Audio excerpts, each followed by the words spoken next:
pagi, Assalamualaikum warahmatullahi wabarakatuh. Pada kesempatan ini kita akan belajar terkait dengan pemeriksaan fisik pada ibu hamil, di mana pemeriksaan fisik pada ibu hamil ini nanti akan meliputi dua pemeriksaan. Satu, pemeriksaan secara umum, yang kedua, pemeriksaan secara khusus. Adapun pemeriksaan secara umum nanti ada penimbangan berat badan, pengukuran tinggi badan, pengukuran status gizi. Empat adalah pengukuran tanda-tanda vital. Pemeriksaan yang kelima adalah pemeriksaan kondisi ibu secara umum. Sedangkan pemeriksaan khusus kita akan meliputi dari kepala, kemudian leher, payudara, abdomen, genital, dan ekstremitas bawah. Baik, selanjutnya saya akan memperkenalkan beberapa alat yang harus kita siapkan pada saat pemeriksaan fisik pada ibu hamil. Yang pertama yaitu tensimeter, kemudian midline, hammer, termometer, midline untuk mengukur status gizi ibu, Doppler, mistar panggul, kemudian untuk perlengkapan perlindungan diri ada masker, kemudian handscoon, serta hand wrap. Selanjutnya adalah pengukur tinggi badan dan penimbang berat badan. Kita mulai untuk tindakan pemeriksaan fisik pada ibu hamil. Yang pertama, kita harus melewati tahap prainteraksi, di mana tahap prainteraksi ini kita lakukan di ruang persiapan. Kita sudah menyiapkan alat. Langkah yang pertama adalah kita harus sudah membaca catatan medis dan keperawatan dari pasien yang akan kita periksa. Yang kedua, kita pastikan bahwa alat yang akan kita gunakan sudah lengkap. Yang ketiga, kita sudah cuci tangan di wastafel, kemudian kita menggunakan hand wrap secukupnya.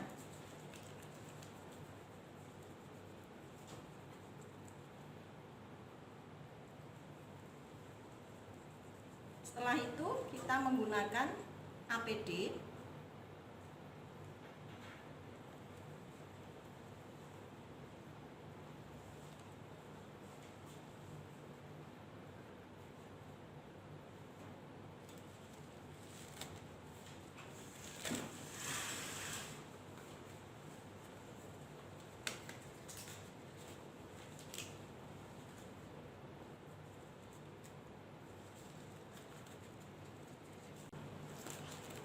Kita siap untuk bertemu pasien. Selamat pagi, Bu Suka. Selamat pagi. Bagaimana kabarnya pagi ini? Alhamdulillah, tapi masih mual-mual. Masih mual-mual ya. Baik. Di sini saya perawat Yanita. Pagi ini saya akan melakukan pemeriksaan pada ibu. Nanti saya mulai dengan pengukuran berat badan, tinggi badan, kemudian nanti saya akan tensi ibu, kemudian baru saya akan periksa dari ujung rambut sampai ujung kaki. Oke. Adapun nanti tujuan dari pemeriksaan fisik ini adalah untuk mengetahui apakah Ibu Suko ini ada keluhan, kelainan atau tidak selama masa kehamilan. Ya, nanti saya kira-kira butuh waktu sekitar 20 menit sebelum saya mulai. Apakah Bu Suko ada yang ingin ditanyakan atau ada yang ingin dilakukan dulu, barangkali ingin ke belakang? Tidak ya? Baik, kalau gitu bisa kita mulai, Bu. Silakan Bu Suko timbang dulu berat badannya.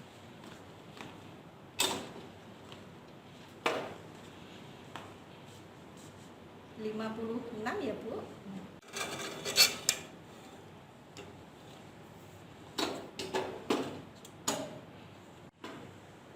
...158 ya, Bu. Baik, silakan duduk kembali.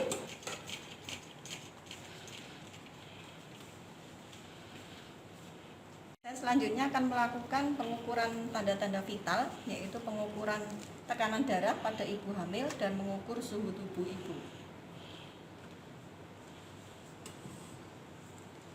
Permisi ya Bu Suko, saya ukur tekanan darahnya dulu.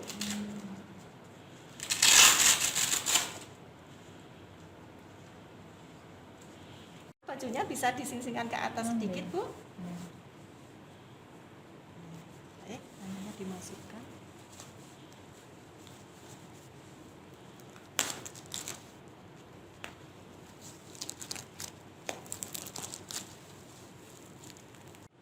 Saya mulai ya, Bu.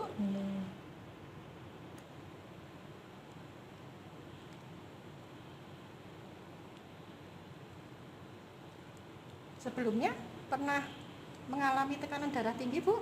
Tinggi enggak pernah. Tidak ya? Malah seringnya rendah. Rendah. Tapi ada keluhan pada saat tekanan darahnya rendah? Tidak. Tidak.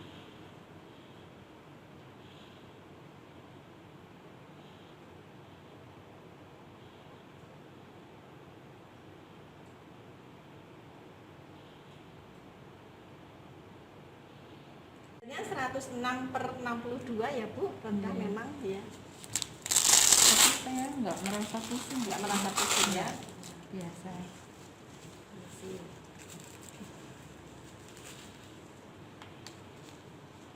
Ya, saya ukur suhunya dulu ya, Bu.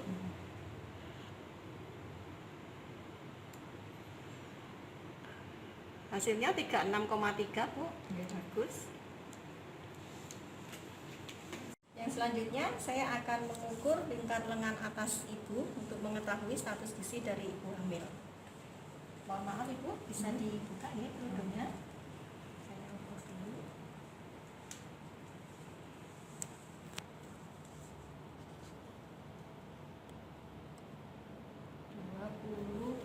27,5. Ya, bagus Ibu. Selanjutnya saya akan mulai pemeriksaan fisiknya mulai dari bagian kepala dulu. Baik, Bu Suka, mohon maaf, saya akan memeriksa bagian kepala dan leher Ibu. Mohon maaf, maskernya bisa dibuka sebentar. Baik, saya mulai dari inspeksi bagian wajah simetris, tidak ada plasma atau kehitaman pada bagian wajah Ibu Suka. Saya periksa bagian konjungtivanya ya, Bu. Bisa lihat ke atas. Ya, baik, konjungtiva tidak anemis. Ibu ada pilek? Enggak. Tidak, nggih, mohon maaf. Tidak sakit, Bu? Tidak. Baik. Kondisi mulut, mukosa bibirnya lembab, tidak kering, kemudian tidak ada sariawan dan tidak ada karies gigi. Baik, selanjutnya saya akan memeriksa bagian leher Ibu Suka. Mohon maaf, Bu ya, saya dari belakang.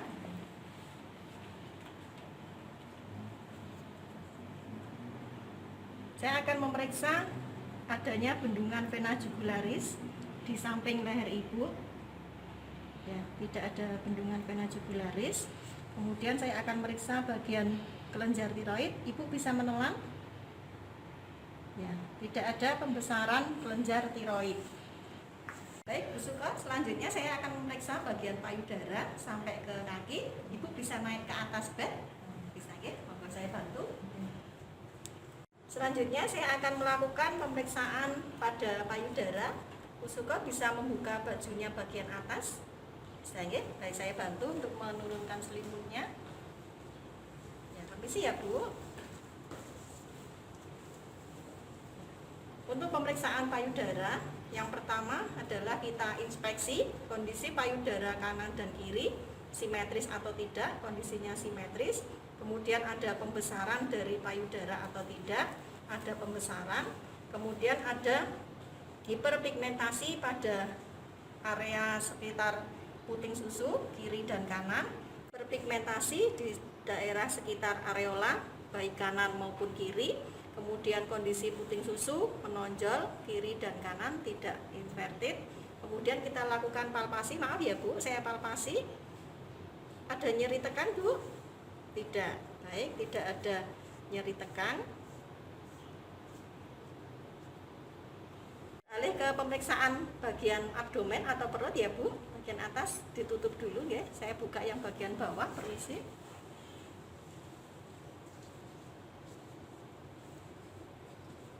Untuk pemeriksaan abdomen, kita mulai dengan inspeksi. Kita inspeksi daerah abdomen, apakah simetris atau tidak. Kemudian apakah ada tegang atau tidak. Kemudian kita lihat di bagian kulit, apakah ada linea nigra. Kemudian apakah ada striae gravidarum pada ibu hamil. Kemudian apakah ada luka bekas operasi sesar. Di sini tidak ada. Kemudian kita akan melakukan palpasi.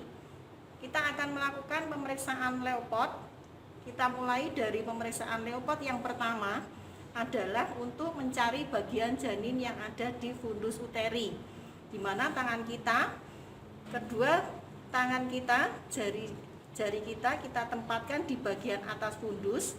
Kemudian di situ kita akan meraba bagian janin yang ada di bagian fundus uteri. Jika tangan kita meraba bulat, kemudian keras dan bisa digerakkan, berarti di situ adalah bagian kepala janin. Sedangkan ketika kita menemukan kondisi bulat, kemudian empuk, kemudian tidak bisa digerakkan, berarti di situ adalah bagian pantat atau bokong bayi. Kemudian kita akan beralih ke leopard yang kedua.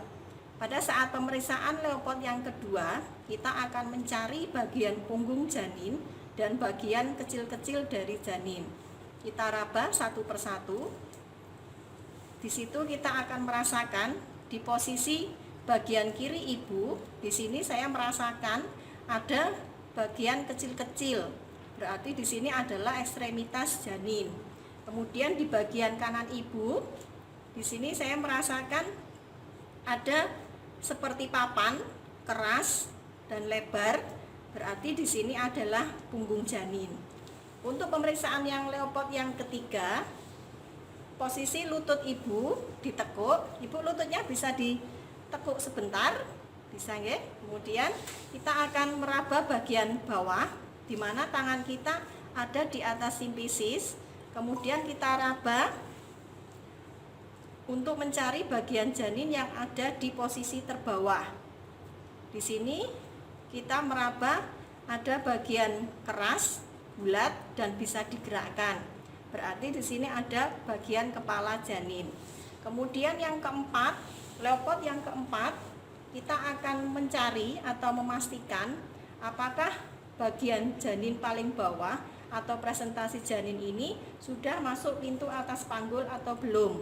Caranya adalah kita akan mempertemukan ketiga jari kita di atas simpisis ibu. Ketika jari kita masih bertemu, berarti presentasi janin belum masuk ke pintu atas panggul. Setelah melakukan pemeriksaan leopard, selanjutnya adalah mengukur tinggi fundus uteri ibu. Mulai dari mengukur dari bagian fundus, kemudian kita tarik medline melalui pusat ibu sampai ke atas simpisis. Baik, di situ kita akan menemukan hasil pengukuran, yaitu tinggi fundus uteri, di mana pada saat kita sudah mendapatkan data tinggi fundus uteri, kita bisa memprediksi usia kehamilan dari ibu. Caranya adalah dengan menggunakan rumus McDonald, di mana TFU dikalikan 2/7 nanti akan ketemu usia kehamilan dalam bulan, atau TFU dikalikan 8/7 nanti akan ketemu usia kehamilan dalam minggu. Selanjutnya kita akan melakukan pemeriksaan DJJ. Sebelumnya Doppler yang sudah kita siapkan, kita beri gel secukupnya.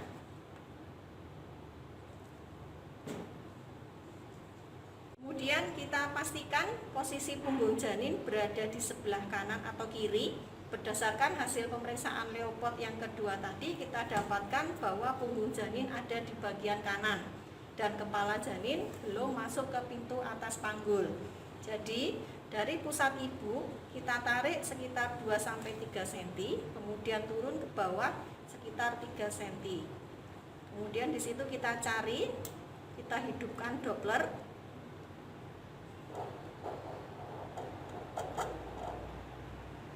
Kita pastikan bahwa di situ kita akan menemukan suara seperti derap kuda. Baik, di situ adalah detak denyut jantung janin. Kemudian kita hitung, kita lihat angka yang muncul pada monitor.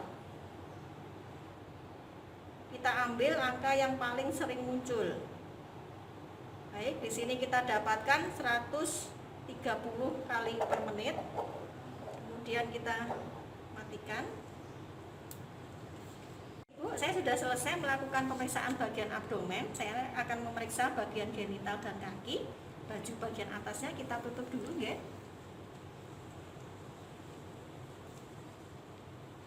Ya, pakaian bawahnya bisa dibuka ya Bu. Saya akan memeriksa bagian genital dan kaki. Oke, mohon maaf, saya buka dulu.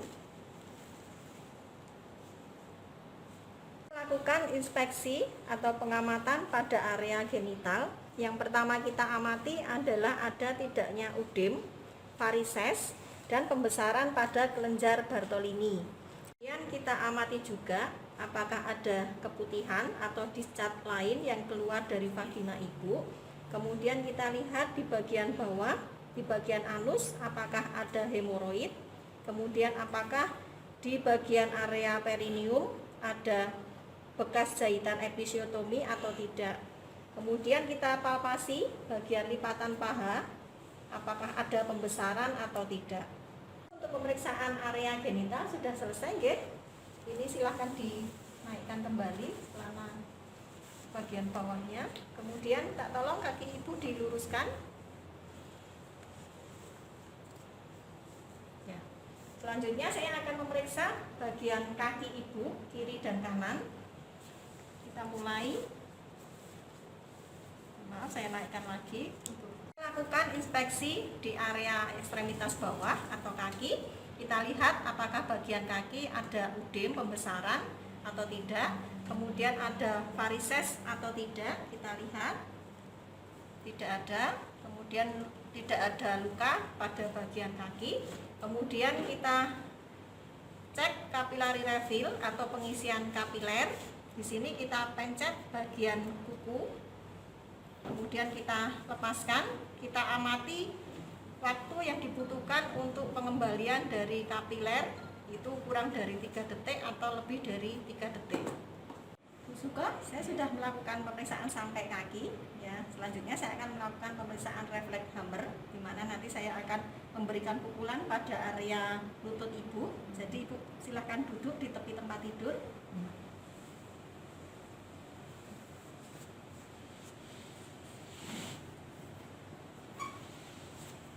Gantung ya Bu. Baik, saya ambil alatnya dulu. Untuk pemeriksaan refleks patella, pemeriksa berdiri di bagian kanan. Kemudian kita mencari area patella yang akan kita periksa. Kemudian kita memberikan pukulan dengan refleks hammer. Yang satunya. Baik, refleksnya bagus ya Bu ya. Pemeriksaan selanjutnya adalah pemeriksaan lingkar panggul. Bu Suko bisa turun dari tempat tidur dan berdiri di dekat tempat tidur. Untuk pemeriksaan lingkar panggul, kita membutuhkan kristal panggul untuk melakukan pemeriksaan. Baik, Bu Suko, saya akan mulai ya untuk memeriksa ukuran dari lingkar panggul ibu. Saya mulai dari pengukuran distansia spinarum. Kita cari bagian spina iliaca anterior superior kiri dan kanan. Kemudian setelah ketemu, kita regangkan mistar panggul.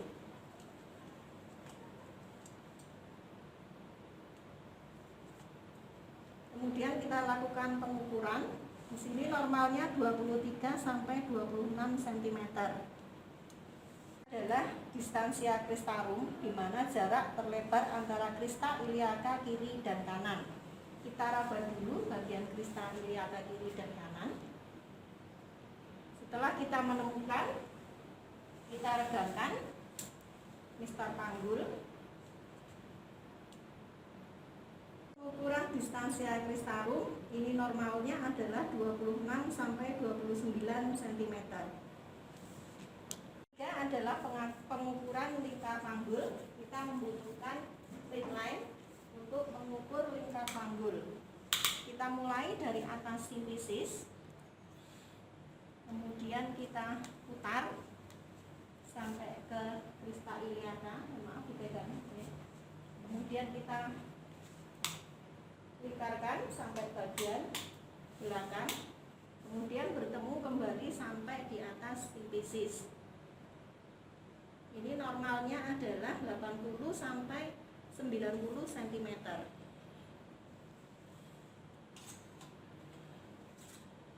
Adalah pemeriksaan konjugata eksternal. Ini kita mulai dari atas simplisis sampai dengan tulang rusuk pinggang kelima. Kita menggunakan mistar panggul untuk mengukur.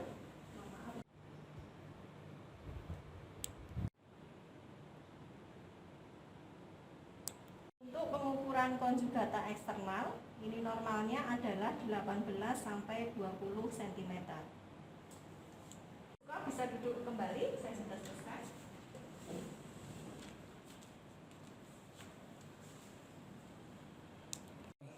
Baik Bu, saya sudah selesai melakukan pemeriksaan dari atas sampai bawah. Secara umum kondisi dari Ibu Suko bagus, hasil pengukuran juga normal. Pada saat saya melakukan tindakan, apakah Ibu merasakan kelelahan atau seperti apa? Tidak, ya? Baik. Ya, mungkin itu untuk pertemuan saya hari ini untuk pengukuran. Mungkin Ibu nanti 1 bulan lagi bisa kembali ke sini untuk melakukan pemeriksaan kehamilan lanjutan. Begitu Ibu, sebelum saya akhiri ada yang ingin disampaikan dulu? Tidak? Baik, terima kasih Bu Suko atas kerjasamanya yang sangat baik. Silakan ke ruangan sebelah. Setelah kita selesai melakukan tindakan pemeriksaan fisik, kita membereskan alat.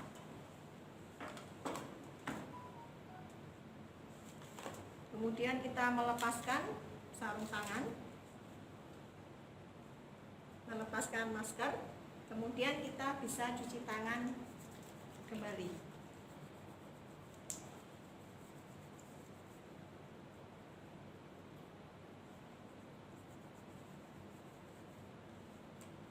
Tahap yang kelima adalah tahap evaluasi. Pada tahap evaluasi, kita menyampaikan terkait dengan waktu, hari, tanggal, jam, kapan kita melakukan tindakan. Kemudian yang kedua, kita sampaikan terkait dengan evaluasi atau hasil dari pemeriksaan yang kita lakukan. Kemudian yang ketiga, jangan lupa di situ kita harus menuliskan tanda tangan dan nama terang dari kita sebagai pemeriksa. Terima kasih, semoga bermanfaat.